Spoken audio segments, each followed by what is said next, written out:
Hello, welcome back. We're going to have a very interesting conversation today. Full disclosure, I think they're all very interesting. But you knew I was going to say that. Anyway, by special request, we have a very, very interesting topic today. And we're going to address compulsion. And I put the word compulsion in the title, Compulsion and the Body, because the word addiction is very flagged in the titles. So I didn't wish to say it. Compulsion's a very good synonym. But this is by a special request that we address lust and sex addiction in particular. And I'm also going to talk about compulsive behavior and addiction in general, in conjunction with A Course in Miracles, in conjunction with the teachings on A Course in Miracles. And this is a great and valuable question for us to consider. What would A Course say about this specific topic? Well, it says a lot about all specific topics. First of all, there are no specific topics. There is only perfect oneness. Remember, this is pure non-duality. So in this world of billions of specific topics, let's hit this one. And by the way, thank you very much for requesting this topic. I am always open to requests. So if you have a pressing concern or an issue or something that you'd like to have me address right here on this series of videos, please let me know. And I'm happy to work that into our conversations because, the text of A Course in Miracles will still be there when we resume. Won't it? It's not going anywhere. All right. So let's talk about this. Now, in the last video, which I would invite you to watch, it's called The Atheist and the Martyr, we preview today's conversation. And what I want to go over again from that particular conversation is the fact that we can ask for what we don't want. We can ask for things that harm us. And we do, don't we? All of us. We ask for things that harm us. Now, we may not do this intentionally, thinking, okay, well, I think I suck, I'm scum, I want to harm myself, or we may. We may. But we don't always have this rising to the level of conscious awareness. It's just habit, and it's ingrained, and it is further ingrained by our conditioning wherever you have grown up and live in the world. Because there are many forms of addiction, aren't there? There is substance abuse, there is drink, there are drugs, there's gambling, there's sex addiction. You could be completely hooked on just about anything in this world. If it becomes so myopic a focus that you begin to neglect the rest of your life, your personal health, your relationships, your job, when it begins getting in the way, we could certainly say that it rises to the level of an addiction. And it could be something that is perfectly benign, even helpful by itself, like physical exercise. I mean, you could exercise until you injure yourself and can no longer exercise. I mean, you can. People are addicted to drink, as we mentioned, food. Some people are addicted to sugar and ice cream, chips. I mean, it could be any number of different things. So before we delve into it, let me just preface this with, if you recognize that you're an addict, there is help out there, and you know what that help is. You know the help that you could request and get, should you choose to do it. So let me just say that. Now let's talk about this from the standpoint of A Course in Miracles. Back to yesterday's point.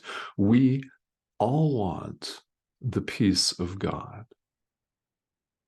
That is what we are, and we deep down know this, whether we're consciously aware of it or whether we would consciously admit it to ourselves and everyone else or not. We could deny it and say, no, I want something else instead. There is nothing else. Deep down, this is what we all want, and we could ask for it. But no. We're off running around thinking we're individual human beings with unique and particular and singular needs that no one else has, and we're separate and cut off, and we got our own stuff to deal with. Insert another word for stuff.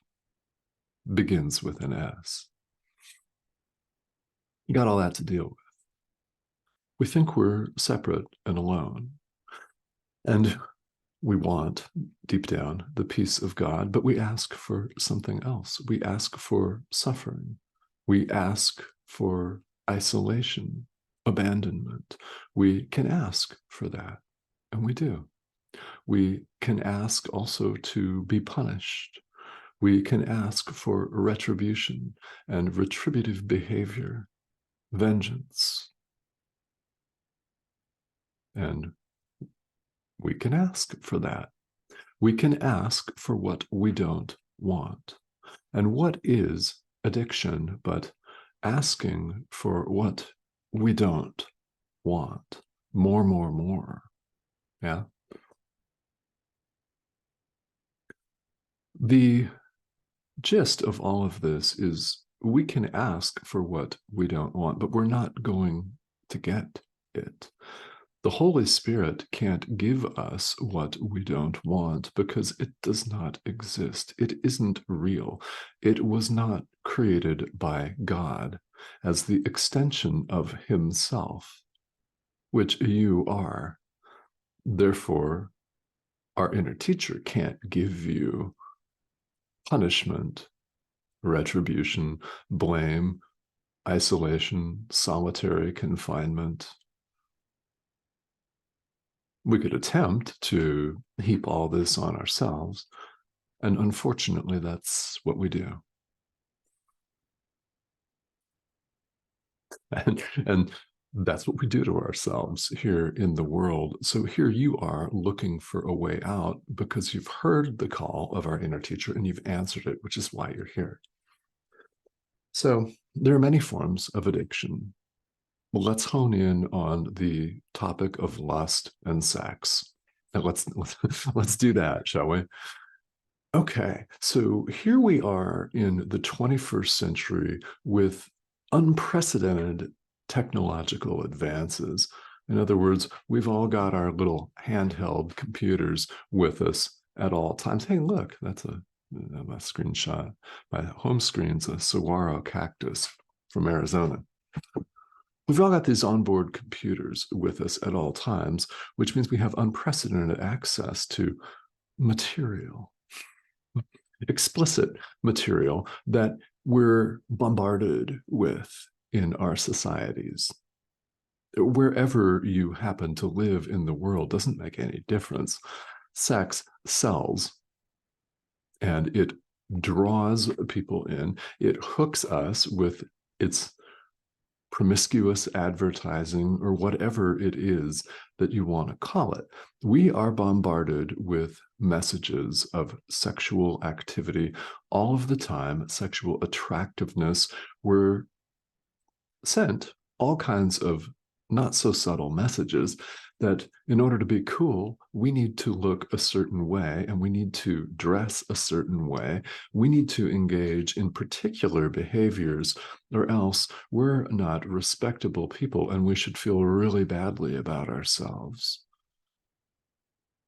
If you're not getting it all the time, you suck, you're scum. That's the message that our societies foist on us, and they bombard us with it, and it's everywhere in every form of advertising. So no surprise that we're running around here in the world and our hormones kick in and we have this conditioning. So it is perfectly understandable how someone would become obsessed. It is perfectly understandable. Why? Because, well, when we engage in it, it's highly pleasurable. So, here in the communication mechanisms system, there's a tremendous dopamine hit. And then there's the psychological hit of, yeah, I'm doing my part as a member of global society. I'm cool. And it feels good. And if it feels good, do it. I mean, it makes sense, doesn't it? It makes all the sense in the world. So here we appear to find ourselves. And once again, as I always do, I emphasize, strongly emphasize the word appear. We appear to find ourselves here. This is a dream. This is a dream. The gratification of this is a dream too. All of it. You are not a body. And as a practical matter, what do you do about this type of compulsion? Well, there are several things actually that we could all do. And it applies to any kind of compulsive or addictive behavior, whatever that is for you. And maybe you don't have any, which is great, but maybe you do. And there are many things that we can all do to help ourselves here. So, as students of A Course in Miracles, we have heard multiple times, not just from this image on your screen, but from, well, the text and the workbook themselves and other teachers, that you're not a body, which you know deep down. You're one with God, and God is not a physical body. God's not a man. God's not a woman. God's not a human being. Not even, and I know that he's depicted as a human, often a white dude with a beard. I mean, at least in the scary literature that people post, and then these little pamphlets that people bring around talking about fire and brimstone and hell and eternal damnation, and people bubbling, screaming in pain and agony in a lake of fire with a vindictive white dude with a beard, just looking down on them in an air of complete superiority. You know, the pamphlets and literature that I'm talking about. There is no separation of any kind, and you're one with God. Who, what, and where are you? Yeah, that's who we are. We're involved in a process of awakening to that, which is why it's called awakening. We're removing the barriers to truth that we ourselves have interposed by identifying as this. So everything that appears to exist in this world is to satisfy the body's needs. Our biology textbooks tell us we're a body. They tell us we're a human being, Homo sapiens sapiens, with all of our chromosomal structure and all that other stuff that we learn in biology class. We're told it's reality. We know it's not reality, or we wouldn't be here on the spiritual path. Quite honestly, we all know. But this conditioning is deeply ingrained, and we continue to identify with the body until we no longer identify with the body. Everything that we engage in the world, when you think about it, is to either please or protect the physical body. It's for the body's pleasure, like a hot, sexy date or a hot, sexy relationship or the anticipation of such for the body's pleasure. Lots of visual stimuli in our advertising and internet for the body's pleasure. Food and drink for the body's pleasure. A fancy house to protect the body and provide pleasure. A shiny new car to get the body from one place to another in style so that everyone else is jealous and they are envious of your brand new Mercedes, of course, until someone dings your door in the parking lot. Oops.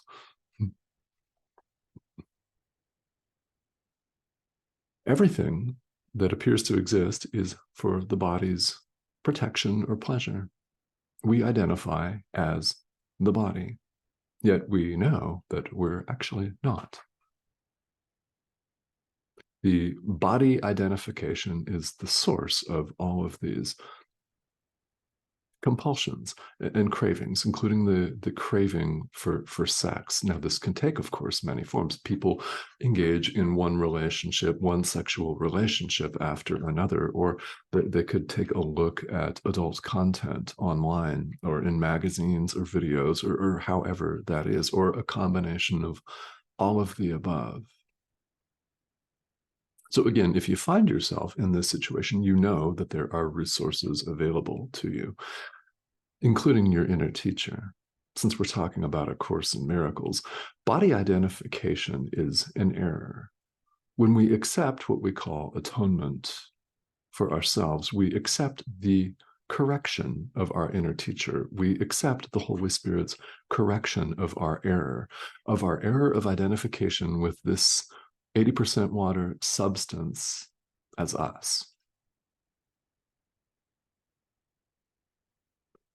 This is very timely, and there's no accident, the timing of the question, because we're in chapter 9 of the text, which is the acceptance of atonement.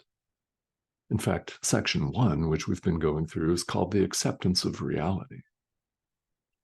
So when we accept truth just as it is, we're accepting ourselves as God created us, which is not an 80% water sack of bones and guts. There's nothing precious about that, is there? It's just a bunch of guts. So we repeat that there's no need for us to identify with it.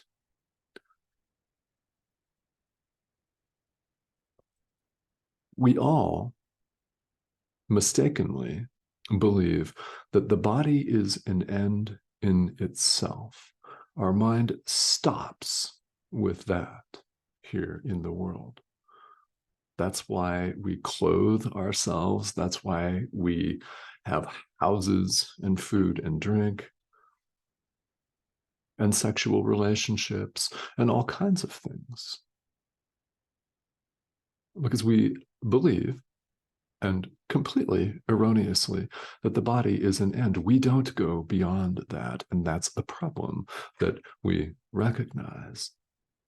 And how do you correct it? Well, you invite your inner teacher to correct it for you. We're seeing things here as they are not limited. We limit our minds to the physical body, and we do not go beyond that. We're invited to go beyond that. Do that. The body is not an end. It is a means. It is a communication device by which you extend love to the Son of God. We formulate first in our mind the wish to accept truth just as it is, to receive God's love just as it is, and then we give as we have received. A prominent idea from the workbook. Today I learn to give as I receive. rinse, repeat. Today I learn to give as I receive. And then we put this thing to a different use. We put it to the Holy Spirit's use, and we invite him to direct us. So what then does this mean when you do it? Well, there is an initial fright, isn't there? There's an initial hump that we all have to go beyond, because there is tremendous resistance to giving our lives over to our inner teacher, giving our relationships over to our inner teacher, giving a sexual relationship over to your inner teacher for his purposes. You know what that means? It doesn't mean that that relationship is going to come to an end, and it doesn't mean that you still can't engage in the act. It does not mean that. It happens. And it may be that it's in everyone's highest best interest for that relationship to continue, only it has a different purpose now.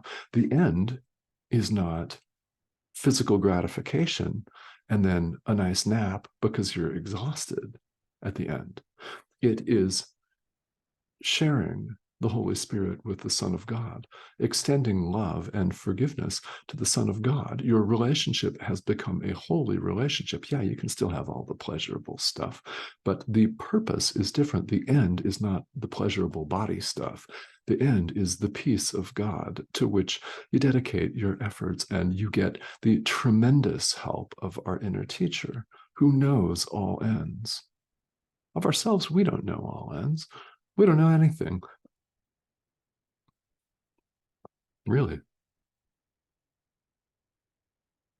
So if you find yourself in a point where you're struggling with this specific addiction, or again, generalizing any addiction at all, when you become aware of the compulsion, the compulsive desire to engage in whatever this is, drugs, sex,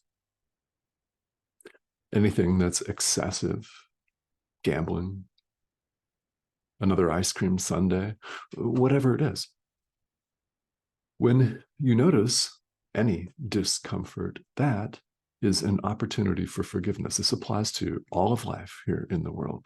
Anything that is not wholly joyous is an opportunity for forgiveness. Anything that is not wholly joyous, if you're compelled and drawn to a behavior out of a sense of compulsion and addiction, ask yourself, is this truly joyous? Or am I dragging myself into it again, knowing it will harm me?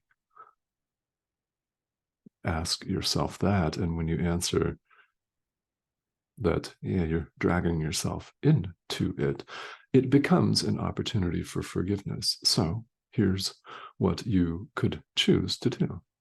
Forgive the situation, the relationship, the drive, the lust. Forgive that. Forgive the images that appear on your screen. If you're looking at a device, forgive the images that appear on your screen. Forgive the people that posed for those photos or acted for the cameras, as the case may be. Forgive them. Forgive yourself for dreaming it. This is your dream.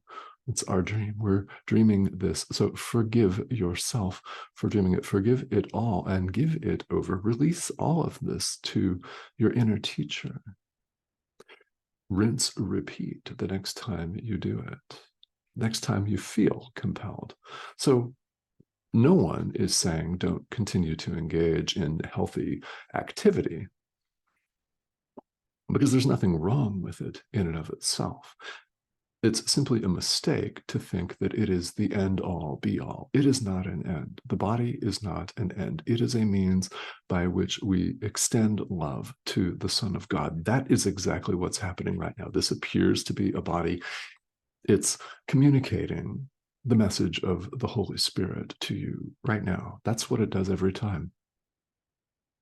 And why does it do that? Because I've put it to that use. This is my own personal directive. So again, how this looks for you could be very, very different. Not everyone is even comfortable turning on a camera and microphone in the first place. So of course, our inner teacher isn't going to say, that's what you have to do. That's how you have to do it. No, there are people out there that only you will be able to fully and completely and effectively reach. You will reach certain people much more effectively than I will.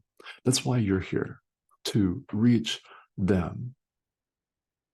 So it's up to each and every one of us to listen to the guidance of our inner teacher as to how we put this 80% water device to use.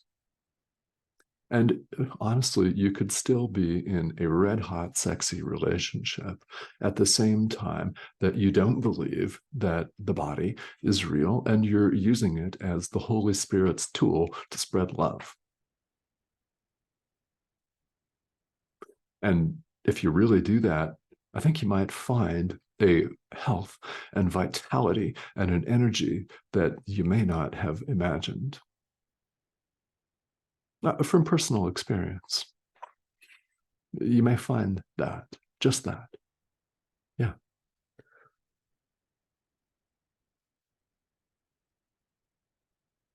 So, as always, here, what matters with any form of addiction or compulsion is our intent to change our behavior, not half assed, but our real, true intent. That's what matters.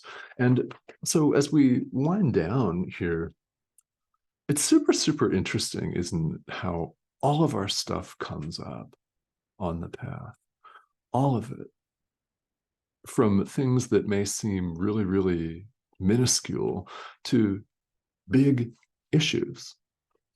It all comes up. Consider this, that it is coming up for a reason, for forgiveness and release. If you're faced with this issue or another addiction or compulsion issue right now, it's because it's time. It is time for you to begin to deal with it, even if it looks like just a moment to moment chipping away at it. That's great. It's what we call progress. So we have to, and we know, you don't need me to say it again. I'll say it again anyway, but you don't need me to say it again, that we have to take a look at everything that comes up on the path. And it's some deep, and sometimes it seems brutal, honesty with ourselves is required. It's required. That's why I continue to say that spirituality is an adult endeavor. It is for grown-ups, and you're a grown-up. The fact that you even acknowledge that you have these types of issues in your life, whatever they look like, that's grown-up behavior. That is excellent. So now what we do is we put these teachings to practice in our daily lives. And so what if you miss dozens of forgiveness opportunities along the way? If you're not aware of them, how can you go back and really beat yourself up over that? We're all invited to stop doing that. It's like a meditation. Life can be likened, should you so choose, to a living, breathing, waking meditation practice. Your relationship with your inner teacher is the anchor. Like the breath might be, or sound might be, or a visualization might be in a formal meditation practice. When you notice that you're distracted, simply bring your awareness back to the object of meditation. Forgive yourself, forgive the Son of God, and then you'll have another moment where we may find that we do it again and again and again, and as many times as we can and must, until we notice that our mind has changed. With it comes a behavior change because you want to know what. Mind is the cause. So for anything, even remotely associated with addiction or compulsion, it's all about a change of mind. Enter this course, a course in mind training. And if you allow it to be, it's highly effective. The Holy Spirit always, always is with you. It is not an outside being, it's part of your mind. Hence the moniker, our inner teacher, inner. It's up to each and every one of us to listen. So that's what we're invited to do. We're invited to change our mind. When we change our mind, what happens to what appear to be the outside circumstances? Yeah, they change too. Radically. All right. Let's stop right there. I really, really want to thank you for asking the questions.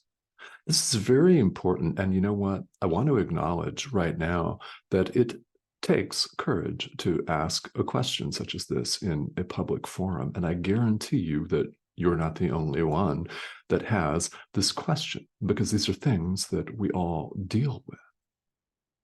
What's going on in this apparent world of multiplicity is that it looks like some people really have this on their plate right now, and others don't. They might have something else on their plate. So I really, really thank you and appreciate your asking the question. And again, I'm always open to entertaining these kinds of suggestions and requests. So yes, let me say that. If you haven't joined us already, the subscription arrow is right here in the corner of your screen. Click that button, that pop-up that says subscribe comes up. And just kind of click that and join us. We'd love to have you. Any other comments or questions are also most welcome here. This is designed to be a space where we can converse, because spirituality, especially this course, is about self-inquiry. This is a course in mind training, so questions are naturally going to arise. In fact, it feels like sometimes that there are days where you get a lot more questions than you do answers.